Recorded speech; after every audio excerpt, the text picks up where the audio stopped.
पेशावर के ओरिजिनल बहुत ही टेस्टी, बहुत ही मज़ेदार चपली कबाब की रेसिपी लेकर आई हूँ।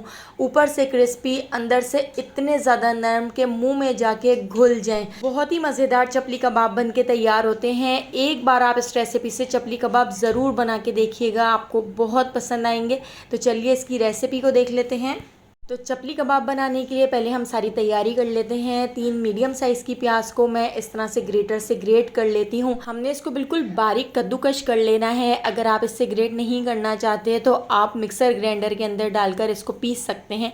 तो आपने इस तरह से बिल्कुल बारीक पीस लेना है। तो मैंने प्याज को अच्छी तरह से ग्रेट कर लिया था। ग्रेट करने के बाद अब मैं इसको एक मलमल के कपड़े के अंदर डालकर इस तरह से निचोड़ लेती हूँ।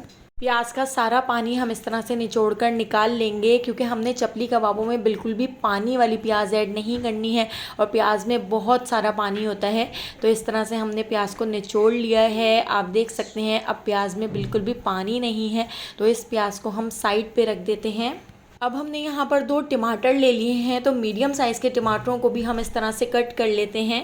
तो टमाटरों को भी बिल्कुल बारीक बारीक हमने कट करना है। इसको भी आप मिक्सर ग्राइंडर के अंदर डालकर इस तरह से चॉप कर सकते हैं। तो आपने इस तरह से बिल्कुल बारीक बारीक इसको चॉप करना है।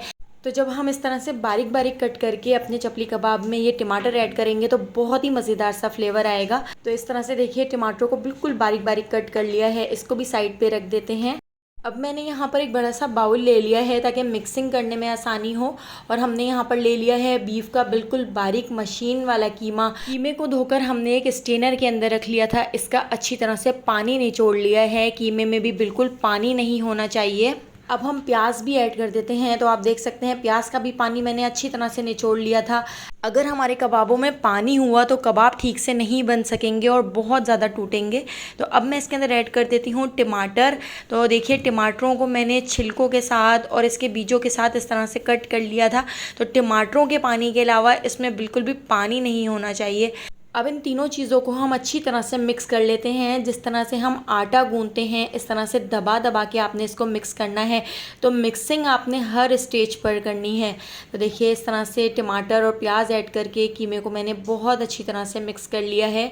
तो बिल्कुल इस तरह से मिक्स किया है जिस तरह हम आटा गूंथते हैं। तो ये बर्तन मुझे थोड़ा सा छोटा लग रहा था तो मैं इसको एक बड़े तसले में निकाल लेती हूँ ताकि मैं आसानी से इसको मिक्स कर सकूँ, क्योंकि अभी हमने आगे बहुत सारी चीज़ें इसमें ऐड करनी है। 2 टेबल स्पून मैं इसके अंदर ऐड कर देती हूँ कुटा हुआ लहसुन अदरक का पेस्ट। तो लहसुन अदरक का पेस्ट भी हमने कूट के ऐड करना है। और यहाँ पर देखिए मैंने ले लिया है अनारदाना। तो अनारदाना अगर आपको मोटा मोटा अच्छा नहीं लगता है तो आप हावन दस्ते में इस तरह से अनारदाने को कूट सकते हैं। तो थोड़ा सा मैं अनारदाना कुटा हुआ ऐड कर रही हूँ और थोड़ा सा साबुत अनारदाना ऐड किया है। 1 टीस्पून नमक ऐड कर दिया है और 1 टीस्पून लाल कुटी हुई मिर्चें ऐड कर दी हैं। और यहाँ पर 6 से 7 बारीक कटी हुई हरी मिर्चें भी हम इसके अंदर ऐड कर देते हैं। नमक और मिर्ची आप अपने टेस्ट के हिसाब से ऐड कर सकते हैं। 1/4 टीस्पून मैंने इसके अंदर ऐड कर दिया है मीठा सोडा। उससे बहुत ही सॉफ्ट कबाब बनेंगे। मोटा कुटा हुआ साबुत धनिया मैं इसके अंदर ऐड कर देती हूँ। धनिये को मैंने हावन दस्ते में कूट लिया था। तो इस तरह से देखिए 3 टेबल स्पून मैंने मोटा कुटा हुआ साबुत धनिया भी इसके अंदर ऐड कर दिया है। और इसके साथ ही हम इसके अंदर ऐड कर देते हैं 1/2 टीस्पून पिसा हुआ गरम मसाला। 1 टीस्पून मैं इसमें खटाई पाउडर या आमचूर पाउडर ऐड कर रही हूँ। अगर आपके पास खटाई पाउडर ना हो तो इसकी जगह आप चाट मसाला भी ऐड कर सकते हैं। एक हम इसके अंदर निचोड़ देते हैं बड़े साइज़ का लेमन। अगर आपके पास छोटे साइज़ के या दरमियाने साइज़ के लेमन हो तो 2 लेमन आप ज़रूर निचोड़िएगा। तो मैंने एक बड़े साइज़ का लेमन इसके अंदर ऐड कर दिया है। 1 टीस्पून हम इसमें ऐड कर देते हैं कुटा हुआ ज़ीरा। अब यहाँ पर मैंने ले लिया है गंदम का आटा। अगर आपके पास मकई का आटा ना हो तो आप इसकी जगह गंदम का आटा भी ऐड कर सकते हैं। इससे भी बिल्कुल भी टेस्ट में फ़र्क नहीं आएगा। बिल्कुल ओरिजिनल और बहुत ही मज़ेदार चपली कबाब बनके तैयार होंगे। तो कम से कम 8 टेबल स्पून मैं इसके अंदर गंदम का आटा ऐड कर रही हूँ। हमारा कीमा आधा किलो से ज़्यादा है तो उसमें 8 टेबल स्पून मैंने गंदम का आटा ऐड किया है। इससे बहुत अच्छी सी बाइंडिंग हो सकेगी। बिल्कुल भी कबाब आपके टूटेंगे नहीं। तो ये सारे मसाले मसाले चीज़ें ऐड करके अब हम इसको दोबारा से अच्छी तरह से मिक्स कर लेते हैं। तो बिल्कुल इसी तरह से हमने मिक्स करना है जिस तरह से हम आटा गूंथते हैं। साथ ही मैंने यहाँ पर ढेर सारा हरा धनिया भी ऐड कर दिया है।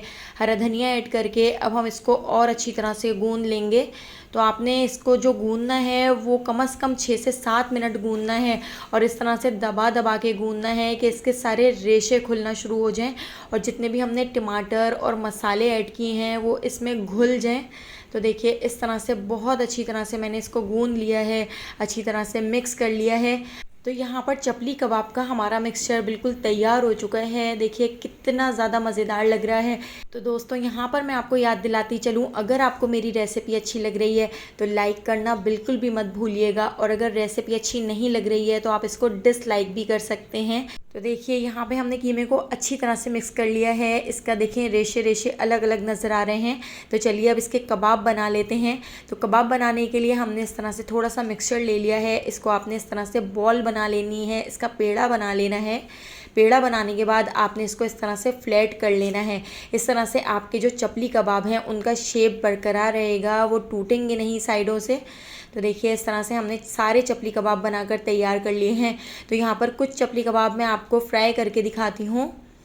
तो चलिए अब हम इसको फ्राई करने के लिए ऑयल को गर्म करने के लिए रख देते हैं। तो इसमें एक अहम टिप ये भी है कि आपने जब इसको फ्राई करना है तो आपने इसको मीडियम फ्लेम पर फ्राई करना है, लो फ्लेम पर फ्राई नहीं करना है, वरना ऊपर से क्रिस्पी नहीं होंगे, ऊपर से बहुत ज़्यादा सॉफ्ट हो जाएंगे और अंदर से क्योंकि ये बहुत बारीक कीमा है तो अच्छी तरह से गल जाएगा।